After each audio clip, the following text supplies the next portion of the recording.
देश के सर्वोच्च नागरिक, मैं भारत देश की बात कर रहा हूं, देश के सर्वोच्च नागरिक होते हैं राष्ट्रपति। अभी फिलहाल में श्रीमती द्रौपदी मुर्मू जी हैं, इनसे पहले श्री रामनाथ कोविंद जी थे और उनके पहले बहुत सारे लोग थे। और ये सबसे सर्वोच्च नागरिक होते हैं और ये इनकी पर्सनल ज़िंदगी कुछ नहीं होती है, इनकी ज़िंदगी होती है देश के लिए। और देश का काम होता है इनको सेव करना, इनकी सुरक्षा करना, और उसके लिए हर एक चीज़ इनकी, चाहे इनका उठना फिरना, चलना फिरना, कहीं जाना, कहीं रुकना, एवरीथिंग, सारा चीज़ देश करता है। टोटल बोला जाए तो इनके लिए एक अलग लेवल का प्रोटोकॉल होता है। जब ये कहीं जाते हैं टाइट सिक्योरिटी व्यवस्था होती है और कम से कम लोगों से मिलना जुलना, ऐसे लोगों से मिलना जुलना टू द पॉइंट, और उसके बाद वापस आ जाना। ये इनकी लाइफ जो होती है वो देश के लिए होती है और देश का जो संविधान बोलता है इनकी रक्षा करना, ये देश का काम होता है, चाहे वो कैसे भी हों। अगर मैं रेलवे की बात करूं तो आज़ादी से लगभग तब तक जब तक लेट श्री अब्दुल कलाम जी थे राष्ट्रपति, तब तक रेलवे भी इनके लिए सेवा में रहता था। रेलवे में एक अलग गाड़ी इनके लिए चलती थी जिसमें एक इंजन और 2 कोच होते थे, इनको सलून बोला जाता था। और इन कोचेस का नंबर होता था 9000 एंड 9001। इन कोचेस में bedroom, drawing room, meeting hall, kitchen, staff room, जिसमें उनका स्टाफ भी चलता था साथ में, वो रहते थे। और बाय ट्रेन कहीं जाना है तो वो इससे जाते थे। High level of security and safety. लेकिन क्योंकि इसके रख रखाव में बहुत भारी खर्चा होता था, लाखों में खर्चे होते थे और उसका यूटिलाइजेशन इतना नहीं था, तो लास्ट जो प्रेसिडेंट ट्रैवल किए इसमें मिस्टर अब्दुल कलाम जी, उन्होंने पर्सनली बोल दिया कि अब ये व्यवस्था बंद की जाए। दिल्ली में इसके लिए अलग शेड बना था जहाँ पे ऑल टाइम इसका मेंटेनेंस, देख रेख चलती रहती थी, लोग एंगेज थे इसके लिए।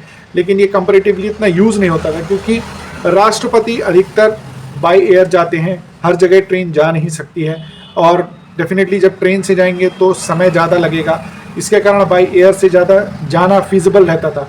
तो इसका जो यूजेज है वो कम होता गया और अल्टीमेटली अब्दुल कलाम जी ने बोला कि अब ये व्यवस्था बंद की जाए। तब ये जो ट्रेन है विथ 2 कोच, ये दिल्ली में म्यूज़ियम में रखे हुए हैं, तो इसको सिर्फ याद पे रखा जाता है। अब अगर सवाल उठता है कि भाई 1-2 साल पहले तो रामनाथ कोविंद जी ट्रैवल किए थे, तो भैया वो Ramnath Kovind ji royal orient express में ट्रैवल करके गए थे, वो राष्ट्रपति जी के लिए अलग से ट्रेन लेके नहीं आई थी।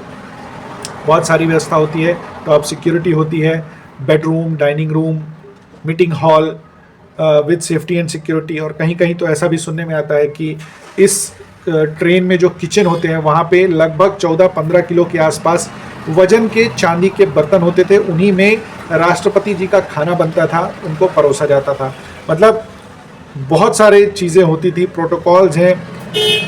अब फिलहाल ये सारी व्यवस्था बंद कर दी गई है और उसके बाद अब जो 4 ट्रेनें हैं टोटल, मैं आपको बता दूंगा, लेकिन उससे पहले बता देता हूं कि जब ये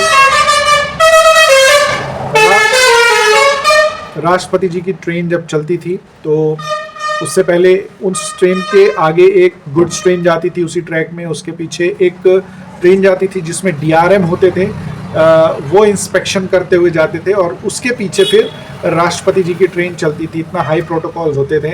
लेकिन अब फिलहाल ये सारा कुछ बंद हो गया है और उसके बाद अब टोटल 4 ट्रेन ऑथराइज्ड कर दी गई हैं जिसमें राष्ट्रपति जो भी हों वो ट्रैवल करेंगे।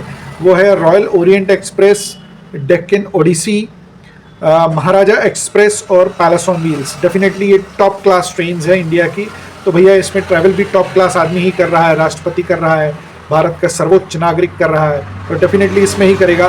तो ये 4 ट्रेन ऑथराइज हो गई जिसमें इन केस अगर राष्ट्रपति जी ट्रैवल कर रहे हैं तो इन 4 ट्रेन्स में करेंगे, अदरवाइज वो बाई एयर, उनका पर्सनल प्लेन, हेलीकॉप्टर, हर चीज़ होती है, उनकी प्रोटोकॉल्स हैं, तो उसी हिसाब से वो ट्रैवल करेंगे। तो ये सारा कुछ था।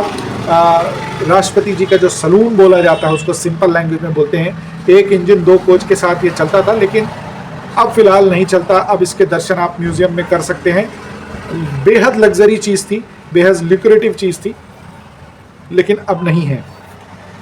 अगर ये वीडियो आप YouTube में देख रहे हैं तो ज़रूर सब्सक्राइब कीजिए चैनल को, एंड फेसबुक में देख रहे हैं तो ज़रूर लाइक कीजिए इस पेज को।